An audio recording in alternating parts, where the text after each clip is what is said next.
the next one is our favorite, Earnout.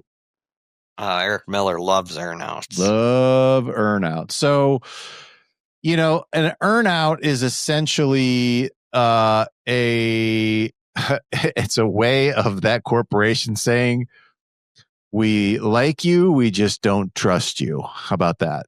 Yeah. All right. And essentially what they're saying is, we will pay you a certain amount on the sale if the organization hits certain production or profitability numbers over the course of the next year or 2 years or 3 years, however long the time frame is.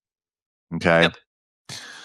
We, generally speaking, do not like earnouts at all, because quite frankly, if you decided that you don't want to be you want to sell your organization, you're going to be like super motivated to like run it hard, I don't know. Maybe not.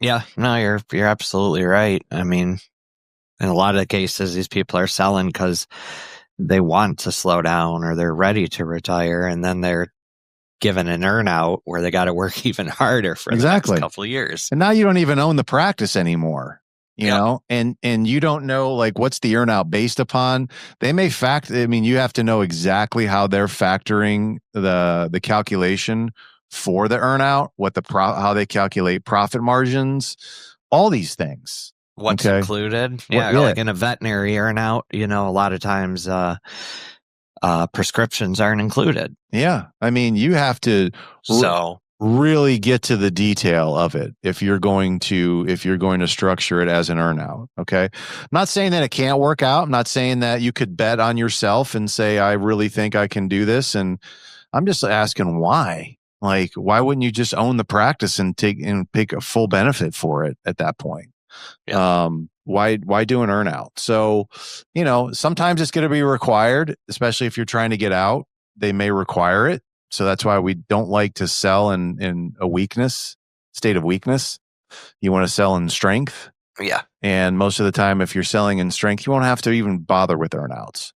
But there'll probably be holdbacks. Now, there's a difference between a holdback and an earnout. Now, a holdback is just for the protection of the buyer in case you have some kind of an issue. Unforeseen. But it's not dependent on anything besides time. Correct. So a holdback would just be like, we're going to hold back $200,000 for a year just to make sure that there's no legal issues. Yep. Right. And then after a year, there's no restrictions. It's not based upon your production or earnings or anything like that. No, you just get the money. You just get the money in that time frame, which is great. And I have no problem with that. So, but definitely make sure that you scrutinize. If you have to do an earnout, you very much scrutinize what that's going to consist of. And just remember, you don't know what's going to happen in the next 2 to 3 years. We could have terrible markets. You could lose people, life keeps happening. Life happens. You can lose some producers and then you're screwed. Okay. So definitely make sure that you're very wary of looking at earnouts when it comes to selling your practice.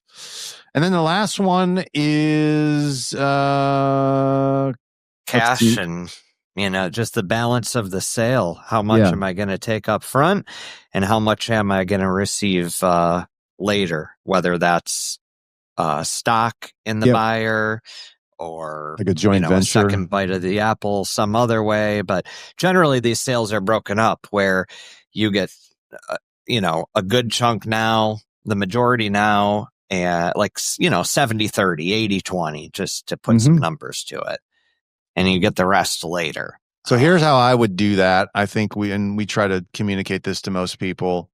I would say that first bite of the apple that you get needs to be enough to take care of you financially. Okay. So that first bite of the apple, whatever that amount is, should be enough to give you complete peace of mind financially that now you're taken care of. Okay. So whatever that means to you, if you're selling for $5 million and you get what's 80% of 5 million? You get 4 million up front. You leave $1 million of quote unquote stock with the buyer. Great. I've seen it work where that million's turned into 2 or 3 million and more. Okay.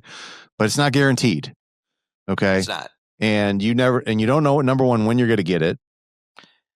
And number two, and like in that situation, if that buyer fails, that stock's worthless. Yeah. So you're not going to get anything. Yeah. It could be where you just lose the $1 million completely.